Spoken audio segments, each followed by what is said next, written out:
everybody. I'm Lauren Golden, and today I am talking with Pascale Mompoint-Gaillard to explore the importance of conversation and dialogue in education.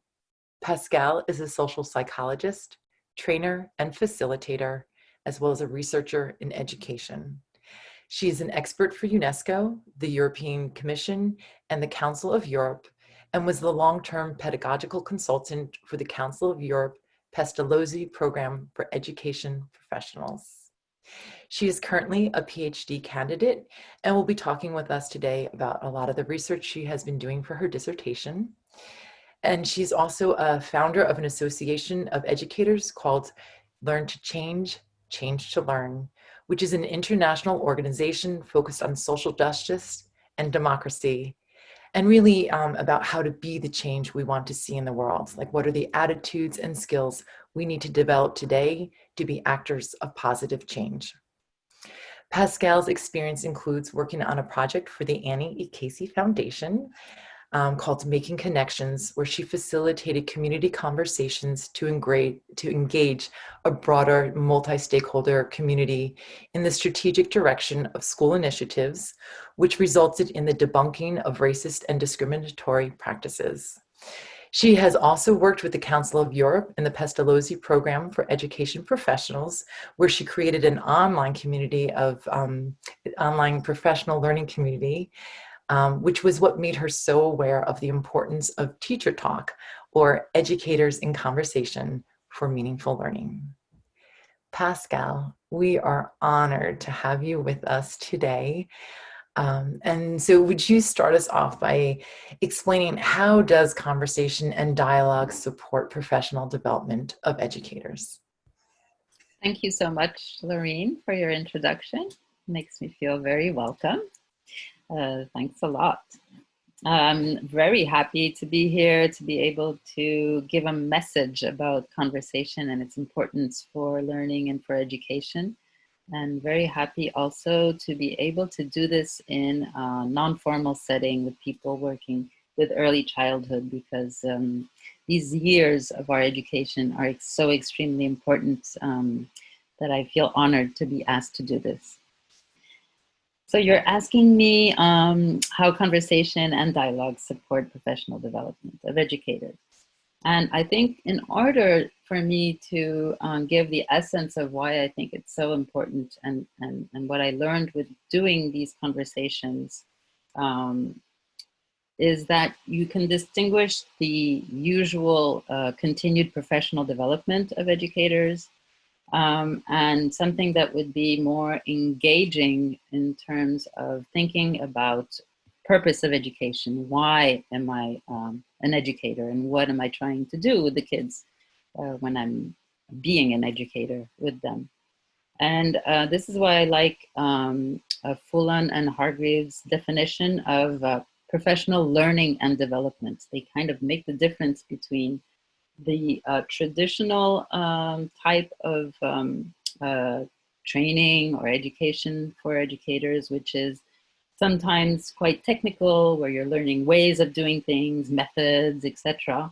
And professional development, that would be something more than this professional learning, where you're really engaging with your values and with purposeful action in the social field. So I really like this notion of professional learning and development. And to get to this development, conversation is extremely important. When the teachers are in conversation, they're really able to start thinking about their own values and whether or not they are living these values. So these values become lived values. And also trying to see if they're not living contradictions. Being a living contradiction is when I hold values dear to me, but in my practice, I'm not able, for many reasons. It could be systems reasons, it could be institutional, it could be what's happening in my own life, etc. Many reasons that sometimes we can't live our values. Also, coming into conversation makes a kind of more level playing field, where if everyone can participate, the locus of power is changed versus when you're having a training and there's a trainer or an expert giving you information. It's very top-downish, and when you're actually learning through conversation, there are no experts. Actually, the knowledge is being built within the conversation with peers. That's a very important aspect. So in terms of conversations for professional development, Learn to Change is quite engaged in doing this. We're bringing further what we were doing in the Pestalozzi program with the Council of Europe. And we have different types of teacher conversations that we're inviting teachers into. We have something called the Conversation Series, which is where we meet people and we have a one-on-one conversation. We just film it. It becomes a podcast that teachers can look at. But we have something that I feel very, very close to. When the COVID pandemic started, we were able to react within the first week of the school closures, and we started something that we called learning meetings. And these learning meetings are not your usual webinar, because it's actually we're inviting educators to talk and share their stories from the field. And from there, we have processes, cooperative structures that we can take the learning, what did we learn from this, and put it out there in different resources. And also in the Pestalozzi program, we were very keen on things like open space. We had, for example, summer school, and a whole day was devoted to this open space. The first day, actually, we started with a party, and then we did open space. And Socratic walks is also another conversational type of professional development that we found very powerful, where any participant can say, I have this or that problem, or this or this question is coming to me, and invites 3 or 4 people to walk. And during this walk, we're doing a Socratic method of questioning and looking at assumptions and what do these assumptions mean, etc. Constructive rants are also another type of conversational professional development that we've tried. When there's a problem, oftentimes practitioners will go into a depression mode, like, this is really a problem, and not getting out of it. And so one possibility is to go out and do the complaining while you're walking outside. And then when you come back, you're in another mode. You're in the mode of looking at possible ways of dealing with these problems. So conversation has many ways of happening, but they're all so rich and useful for educators. That's exciting. So how do educators learn through talking? That's a big question. I have a 300-page answer to that with my PhD, but I'm going to try to get some nuggets here for us to see. And in order to do this, I would like to show a visual, and we're going to use this visual to kind of get into this topic. So what we're interested in is types of conversation that are generative, which is something that Otto Scharmer, for example, in Theory Review talks about a lot. And generative conversations allow you to go into different type of thinking than the type of thinking and talking that we can do, that we're mostly engaged in our everyday lives. So looking at this visual here, I'm looking at the different aspects of conversation and trying to make a difference between different types. So you have, first we're talking. Conversation can be done also through writing. Whether it's talking or writing, we consider what we say as utterances. So this is, Bakhtin used this a lot, and I think Habermas too. They're specialists in communication. So we say something, then this thing that we say exists within a relationship with others. So you have types of talk where there's no interaction. Here on the right, you see if I'm speaking, it's a speech, a monologue, a lecture. So there is no interaction. This is not what I'm interested in here, talking about conversation for learning. Now, let's assume there is interaction. You can have different conversations, interactions that are process-oriented or really just more attention to outcome. And this is extremely important because if you look at forms of discussion and debate, here we're really into something that is paying attention to outcome. Normally these debates can be very competitive, argumentative. We're engaging in right-wrong talk. We're in an either-or mindset. We're not seeing oftentimes the whole, we're looking at parts in order to be able to win an argument. We're justifying, defending, and selling. So for me also, this is not generative talk. I know a lot of teachers use debate and think it's a good education for democracy method. I personally don't feel that these debates are very, don't generate deep thinking. So if we're looking at types of talking that are more process-oriented, some are light, like chatting or friendly connections, etc. But since we're interested in learning and why conversation is important for educators, we're going to look at the high level of meaning-making activity within a conversation. And this is what we call conversation and dialogue. And it's very important to have these different terms. And then when you're living and talking with people, you can kind of think, oh, I'm in this type of talk or I'm in this type of talk. And in conversation and dialogue, we're here very often in a non-formal, very spontaneous interaction. It's collaborative, it's respectful.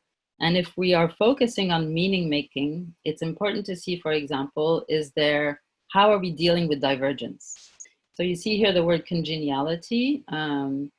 And congeniality is actually how we're dealing with convergence and divergence, and a high level of acceptance of divergence without it being a problem in the relationship is high congeniality. And this is really a skill that's so important for engaging people in social justice, in activism, etc. I'm reading a book right now that's called Joyful Militancy. And that's really it. It's exactly that. How can we call in instead of calling out all the time? And these conversations are very systemic. You can see the whole, not just the parts. There are connections between the parts. And it allows you to start thinking about what you're thinking. So looking at inquiring into your own assumptions, being curious about what others think. And really, these for me are the conditions of a fruitful conversation for learning. So the experience of dialogue is really shifting from either or to both and, to more systemic ways of talking about things, and bringing in our stories, because we're living human beings, and the reasons for which we come into communication for meaningful dialogue is to be able to share our experiences. Experiences of dialogue are very rich when every person participating can be real, express their realness and not pretend. And in online conversation, it can be a little bit more difficult because some people are shy, some people are not sure that they can convey what they're trying to convey in online settings. So it's very important that the facilitator be there to really express this realness and invite the realness in the people who are speaking. And conversations are alive. So you know how you can start a conversation, but you never know where it's going to go. The journey is making itself along the way. So they're full of surprises. And it takes a lot of adaptation to be able to continue a conversation and learn from it and make meanings with others. So this is a very important skill for an educator. They're often, therefore, uncharted and chaotic. I know you're very into the chaotic, so I am actually using this concept also. They are somewhat chaotic, where they can branch out, but if there's topical persistence, if people are really talking about the same thing, it's still a chaotic type of meandering. And the last thing I'd like to say is, in order to be able to participate well in such a conversation, it is good to think about your own state of preparation, your inner condition. Are you in a state where you are able to do all these things, seeing the whole and not the parts, listening to others, etc. So there's some work to be done, as we were saying, be the change you want to see. So there's work to be done inside yourself.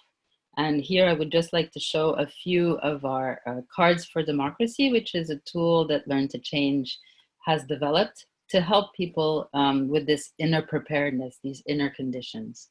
So I will show a few of these cards to you.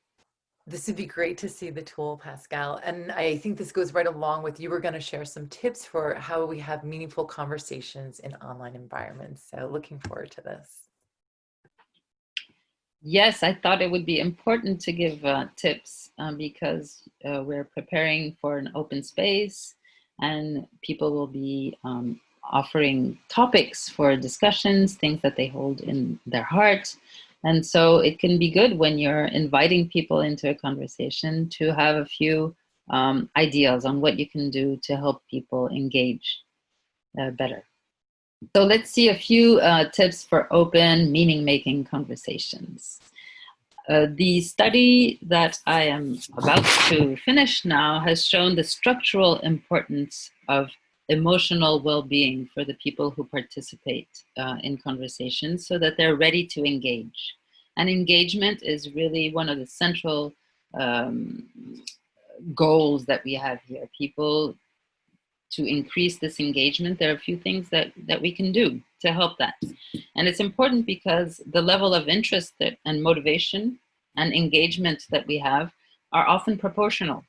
And so it means that with developed interest, there's increased motivation and more effective engagement. So they go together. It's really a cycle. In order to support emotional well-being and inner psychological conditions, there's three things that I would suggest.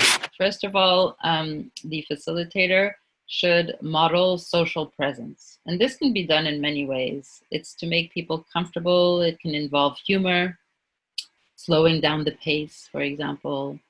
Many things that we do just to make sure that there is a level of comfort there and realness again. The cohesion aspect is important. You can see the difference in a conversation. Oftentimes when it starts to get gritty or a little bit conflictual, people will start referring to each other less. And this is very, very prevalent in online conversations. So just watching the group and making sure that people are referring to what has been said by others, which means that there is a dialogue really going on, and it's dialogue. It's not a series of monologues, and where people are still cohesively engaging in meaning making together. All these things are quite challenging, and so this is where the inner psychological preparedness comes in as important, and the cards for democracy that I was talking about. So if you're doing all these things, and if you're able also to scaffold from what the people are saying, so if they have narratives, if they're talking their stories, what happened to them, etc., then this is very important to draw on to bring the conversation together. So inviting and scaffolding is very important. That's in that sense.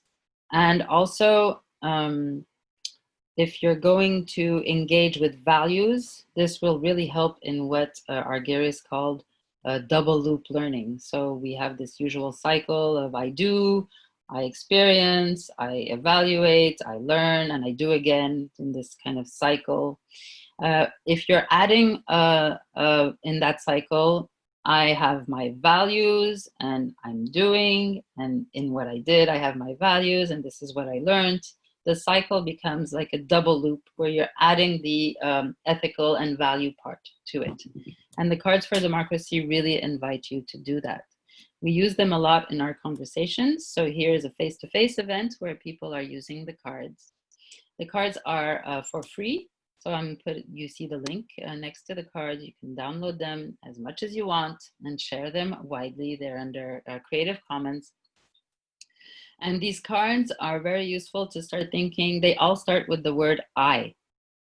and they invite you. So I chose a few that I thought would be important for open space. And I chose 5 cards just to give examples. And if I look at these cards, I think these components of competence, that's what we call them. They are parts, if I can experience them in a situation, I'm showing that I can do these things. So for example, I make efforts to improve my listening skills. You can always improve your listening skills. And you can also look at how you're doing with that within a conversation. So this is an invitation, for example. You can take that card and observe yourself in a situation and kind of see, oh, this is where I am, but this is where I would like to be. So in order to get there, I can do this or that. Challenging others on the soundness of their arguments can be something also very important. I enrich and diversify my perspectives of the world through discussion. Or I question beliefs and dogma by asking questions and challenging sources. Sources is so important today when we see with the fake news and politically using fake information, etc. So sources are a very important thing to look at. And the one I prefer here of all the 5 that are here is I ask questions more than I give answers. And we're again in this generative idea. If you're giving answers all the time, then you're probably not engaging enough with questions. And in order to learn, you have to engage with questions. It is better to do it that way. The very last thing I would say is that conversation is not our usual way of thinking that we learn. And so it's also important to get into a mode where you're aware of what you're learning and helping others be aware of what they're learning. So recognition of what I and others regard as learning is important for conversation. Pascale, this was such a rich little dive. Like, I know your work is so expansive, but it was a really rich dive into a very expansive work that like brings us great stuff as we enter into this open space. So thank you so much for sharing your time and expertise with us today. Thank you so much, Lorraine. It was a pleasure. And I hope this whole event will be a very, very big success. Thank you.